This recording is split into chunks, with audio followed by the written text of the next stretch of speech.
पति, जहां सुरीर कोतवाली इलाके में मारपीट का वीडियो वायरल हुआ है। मामला जरारा गांव का है। यहां कहासुनी को लेकर दो पक्षों में मारपीट हो गई। बताया जा रहा है कि खेत पर धान की रोपाई कर रहे खिल्लू, गजेंद्र और चंद्र प्रकाश नाम के शख्स की दबंगों ने जमकर पिटाई कर दी। दबंगों ने घर में घुसकर महिलाओं और बच्चों को भी लाठी डंडों से पीटा। मारपीट में एक पक्ष के करीब 6 लोग और दूसरे पक्ष के 4 लोग घायल हो गए। पुलिस ने सभी को अस्पताल में भर्ती करा दिया है, जहां घायलों की हालत गंभीर बनी हुई है।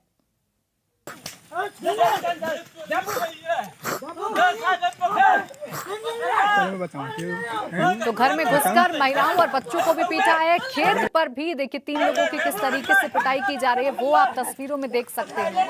बताया जा रहा है कि दबंगों ने खेत पर रोपाई का काम कर रहे 3 लोगों की जबरदस्त पिटाई की है। आलम यह है कि गंभीर हालत में इन सभी को अस्पताल में भर्ती करवाया गया।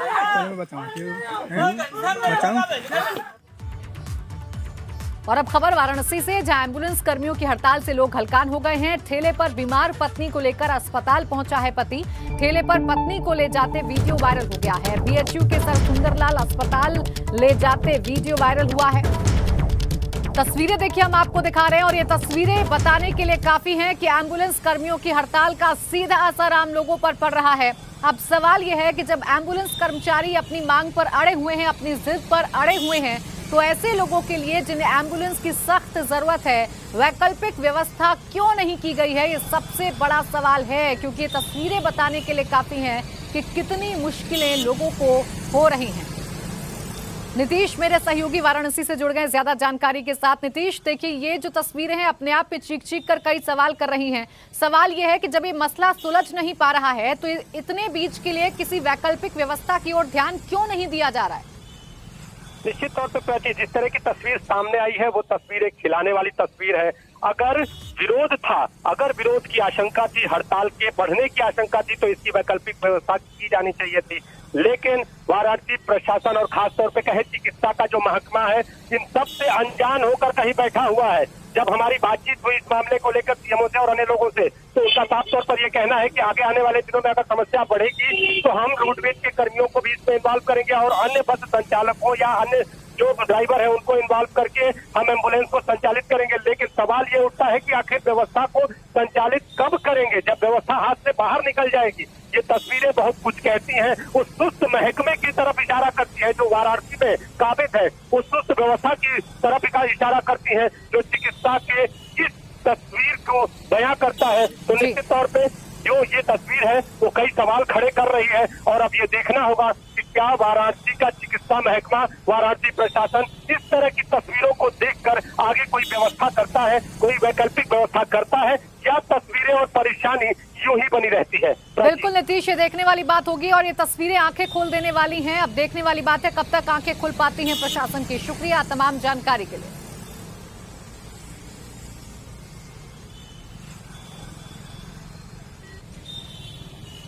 तो एम्बुलेंस कर्मियों की हड़ताल से लोग कितने हलकान हो गए हैं, ये तस्वीरें आप देख पा रहे होंगे। देखिए एक मजबूर पति अपनी बीमार पत्नी को ठेले पर डालकर अस्पताल ले जाने के लिए मजबूर हो गया है। एक्सक्लूसिव तस्वीरें आपके सामने। उत्तर प्रदेश में 2022 का सियासी संग्राम जीतने के लिए बीजेपी ने एक बार एक खास व्यू संरचना की है। पार्टी का फोकस 60 से ज्यादा उन सीटों पर है जहां पार्टी कभी भी आज तक विधानसभा का चुनाव ही नहीं जीती है। इन सीटों पर पार्टी ने जीत की जिम्मेदारी अपने एमएलसी, राज्यसभा सांसदों, बोर्ड और निगम के अध्यक्षों और पार्टी के पदाधिकारियों को सौंपी है। इन सीटों पर हारी बीजेपी जीतने के लिए पार्टी ने खास प्लान तैयार कर लिया है। उत्तर प्रदेश में 2022 के विधानसभा चुनाव के लिए बीजेपी ने ऐसी तैयारी की है कि 300 से ज्यादा सीटों पर कमल खिलाया जाए, लेकिन उसमें भी 84 सीटें पार्टी के लिए बेहद महत्वपूर्ण हैं। ये सीटें इसलिए महत्वपूर्ण हैं क्योंकि 2017 में इन सीटों पर पार्टी को जीत नहीं मिली थी और इनमें भी 60 से ज़्यादा सीटें ऐसी हैं उत्तर प्रदेश में जहां बीजेपी आज तक कभी भी चुनाव नहीं जीत पाई है। इसीलिए पार्टी ने इन 84 सीटों पर जीत की नई रणनीति तैयार की है। पार्टी के विधान परिषद के जो सदस्य हैं, राज्यसभा के जो सदस्य हैं, अलग अलग निगम बोर्ड के जो चेयरमैन हैं, पार्टी के जो पदाधिकारी हैं, उन्हें इन सीटों का प्रभारी बनाया गया है। लगातार वो इन सीटों पर जीत की रणनीति बनाने में जुटे हैं। इन सीटों में अवध की भी सीटें हैं, पूर्वांचल की भी सीटें हैं, पश्चिम की भी सीटें हैं, ब्रज की भी सीटें हैं और इन प्रभारियों के जरिए बीजेपी एक नई रणनीति इन सीटों को जीतने के लिए तैयार कर रही है। हर एक प्रभारी अपनी रिपोर्ट महीने में एक बार ज़रूर पार्टी कार्यालय में आकर सौंपता है। माना जा रहा है कि इस बार जब 2022 के विधानसभा चुनाव के लिए पार्टी की तरफ से टिकट की घोषणा होगी, तब उसमें भी इन 84 सीटों पर जो उम्मीदवार होंगे उनके लिए जो रणनीति तैयार की गई है, जो रिपोर्ट तैयार की गई है, उसी के आधार पर उनका चयन किया जाएगा। क्योंकि पार्टी की पूरी तैयारी है कि 403 विधानसभा सीटों पर अपनी जीत की रणनीति तैयार की जाए और जीत का खाका खींचा जाए। कैमरा से जितेन के साथ अनुभव शुक्ला, एपी गंगा, लखनऊ। उत्तर प्रदेश में जो 84 सीटें हम नहीं जीते उन पर भारतीय जनता पार्टी का पूरा फोकस है और भारतीय जनता पार्टी जो भी चुनाव लड़ती है एक समग्र तरीके से लड़ती है। हमें पूरा 403 सीटों पर हम चुनाव लड़ने जा रहे हैं और 403 सीटों की रणनीति बनाएंगे। 403 में एक भी सीट कम नहीं ऐसी होगी जिस पर रणनीति बनाए। जो सीटें हम नहीं जीत पाए उन पर फोकस रहेगा, उन पर हम अपनी कमियों पर विचार करेंगे। हम वहाँ देखेंगे किन चीज़ों की पहुँच नहीं हो पाई और क्या कारण रहे। चुनाव योगी आदित्यनाथ जी के लिए और आदरणीय मोदी जी के नेतृत्व में जो सरकार चली उत्तर प्रदेश में, उसमें जनता तक योजनाएं पहुंची। हमने एक नया वर्ग खड़ा किया वोटर का जिसका नाम लाभार्थी है। उन तक योजनाएं नीचे तक पहुंची और मुझे पूर्ण विश्वास है कि इस बार जो बात बार बार चलती है कि भारतीय जनता पार्टी इन सीटों पर नहीं विजय प्राप्त कर पाई, उन सीटों पर भी भारतीय जनता पार्टी का परचम लहराएगा। चलिए अब आपको समझाते हैं कि हम इसे बीजेपी का प्लान 84 क्यों कह रहे हैं। दरअसल 22 में बीजेपी का प्लान 84 क्या है समझ लीजिए। साल 2017 में 78 सीटों पर बीजेपी और उसके सहयोगियों को हार मिली थी। 4 विधायकों के साथ ओपी राजभर की पार्टी अलग हुई तो बीजेपी ने इन्हें भी हारी सीट मान लिया। इसके बाद हुए उपचुनाव में बीजेपी 2 सीटों पर और हार गई। 2 सीट गंवाने के बाद कुल 84 सीटों पर बीजेपी ने अलग रणनीति बनाई है। इन 84 में से 60 सीटें ऐसी हैं जहां आज तक बीजेपी नहीं जीत पाई है और अब उन्हीं सीटों पर फोकस करना शुरू कर दिया है बीजेपी। देखिए प्लान 84 क्या है वो आपने जान लिया। अब आपको बताते हैं कि बीजेपी प्लान 84 को सफल बनाने के लिए किस रणनीति पर काम कर रही है। कैसे सफल होगा ये प्लान, आइए आपको समझा देते हैं। बीजेपी ने हर सीट पर अलग अलग प्रभारी नियुक्त कर दिए हैं। एमएलसी, राज्यसभा सांसद, निगम, बोर्ड, आयोग के अध्यक्ष को जिम्मेदारी सौंप दी गई है। प्रभारियों ने प्लान 84 पर काम करना शुरू कर दिया है, इस पर वर्क करना शुरू कर दिया है। प्रभारी 3 सदस्यीय कमेटी को अपनी रिपोर्ट सौंपेंगे कि कहां पर कमी है, कहां पर चूक हो रही है और फिर उस पर नए सिरे से काम किया जाएगा। बीजेपी की रणनीति आपने जान ली, साथ ही आपने ये भी जान लिया कि पार्टी उसे सफल बनाने के लिए कैसे प्लानिंग कर रही है। चलिए अब आपको बताते हैं कि पार्टी ने किस सीट पर किसको प्रभारी बनाया है। पार्टी ने देखिए आजमगढ़ की निजामाबाद सीट से राज्यसभा सदस्य नीरज शेखर को प्रभारी बनाया है। कानपुर की सीसामऊ सीट से राज्यसभा सदस्य ब्रिजलाल को प्रभारी बनाया गया है। रामपुर की चमरवा सीट से एमएलसी सरोजनी अग्रवाल को यहां पर प्रभारी नियुक्त किया गया है। मुरादाबाद देहात की बात करें तो राज्यसभा सदस्य कांता करदम को जिम्मेदारी सौंपी गई है। बेहट सीट की अगर बात करें सहारनपुर की तो राज्यसभा सदस्य विजयपाल तोमर को प्रभारी नियुक्त किया गया है। अकबरपुर सीट पर दर्जा प्राप्त राज्य मंत्री वीरेंद्र तिवारी नियुक्त किए गए हैं, जिम्मेदारी सौंपी गई है। कैराना सीट पर यूपी पिछड़ा वर्ग आयोग के अध्यक्ष जसवंत सिंह सैनी को नियुक्त किया गया है। सहारनपुर सदर सीट से दर्जा प्राप्त राज्य मंत्री संजीव गोयल को प्रभारी नियुक्त किया गया है। सहारनपुर सीट की बात करें तो सुभाष शर्मा को यह जिम्मेदारी सौंपी गई है। नूरपुर सीट की बात करें तो यहां सूर्य प्रकाश पाल ने जिम्मेदारी उनको दी गई है, उनके कंधों पर जिम्मेदारी डाली गई है। उन्नाव की पूर्वा सीट की बात करें तो एमएलसी धर्मवीर प्रजापति को प्रभारी नियुक्त किया गया है। धौलाना सीट पर कैप्टन विकास गुप्ता प्रभारी बनाए गए हैं। इसके अलावा अगर बाकी सीटों की भी बात कर लें तो बिजनौर की नगीना सीट की बात कर रहे हैं, जहां राज्यसभा सदस्य सुरेश नागर को प्रभारी नियुक्त किया गया है। उन्नाव की पूर्वा से एमएलसी धर्मवीर प्रजापति को प्रभारी नियुक्त किया गया है। उन्हें बड़ी जिम्मेदारी सौंपी गई है। धौलाना सीट से कैप्टन विकास गुप्ता को प्रभारी नियुक्त किया गया है। उनको जिम्मा सौंपा गया है। बिजनौर की नगीना सीट से राज्यसभा सदस्य सुरेश नागर को जिम्मेदारी सौंपी गई है। तो पार्टी ने कमेटी बनाई है जिसको ये प्रभारी अपनी रिपोर्ट सौंपेगी। जबकि आपको ये भी बताते हैं कि इस 3 सदस्यीय कमेटी में कौन कौन सदस्य हैं। मुख्यमंत्री योगी आदित्यनाथ, प्रदेश अध्यक्ष स्वतंत्र देव सिंह और महामंत्री संगठन सुनील बंसल इस 3 सदस्यीय कमेटी में शामिल है, जिनको ये प्रभारी अपनी रिपोर्ट सौंपेंगे और फिर उस आधार पर आगे की रणनीति बनाई जाएगी। तो मिशन 84 को साधने में बीजेपी जुट गई है। ये वो 84 सीट हैं जिन पर बीजेपी को हार का सामना करना पड़ा और इन 84 में से 60 ऐसी सीटें हैं जिन पर बीजेपी कभी नहीं जीत पाई है। चलिए अब आपको कुछ ऐसी सीटें दिखाते हैं जहां पर आने वाले चुनाव में पार्टी का खास फोकस रहने वाला है। पार्टी ने कुछ ऐसी सीटें निकाली हैं जहां पर पार्टी या तो आज तक जीती ही नहीं या फिर कभी 1 या 2 बार कई दशक पहले जीती थी। तो कौन सी सीटों पर ज्यादा फोकस है जल्दी से समझा देते हैं आपको।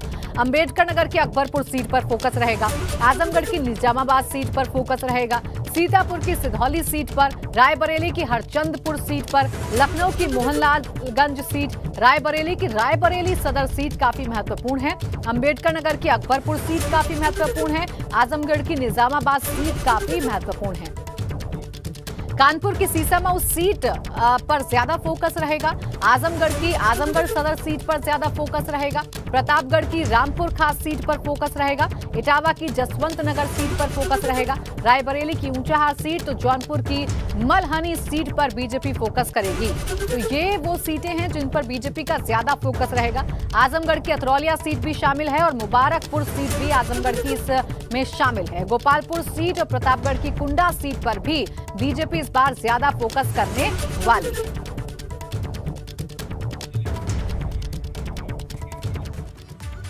चलिए बढ़ते आगे और खबरों का रुख करते हैं। लखनऊ से बड़ी खबर, 69,000 शिक्षक भर्ती के अभ्यर्थियों का प्रदर्शन। 40 दिन से अभ्यर्थी कर रहे हैं प्रदर्शन। भाजपा कार्यालय का घेराव करने के लिए अभ्यर्थी पहुंच गए हैं। पुलिस ने प्रदर्शनकारी अभ्यर्थियों को इको गार्डन भेज दिया है।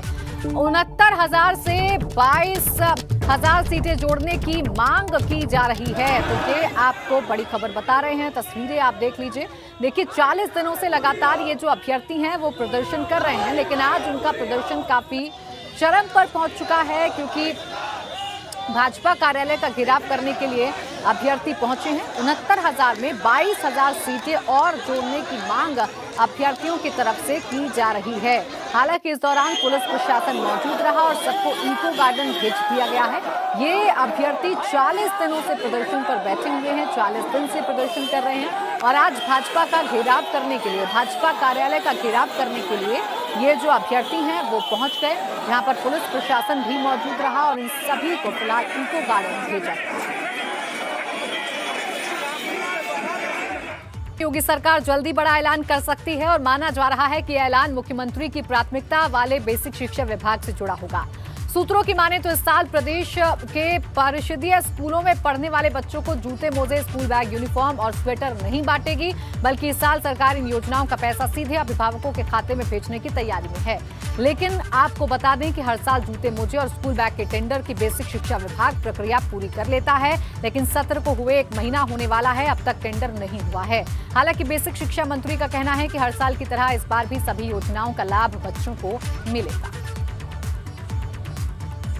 साथ में इस समय बेसिक शिक्षा मंत्री डॉक्टर सतीश द्विवेदी जी मौजूद है। सीधे उन्हीं से बात करेंगे इन योजनाओं को लेकर कि क्या स्थिति फिलहाल चल रही है।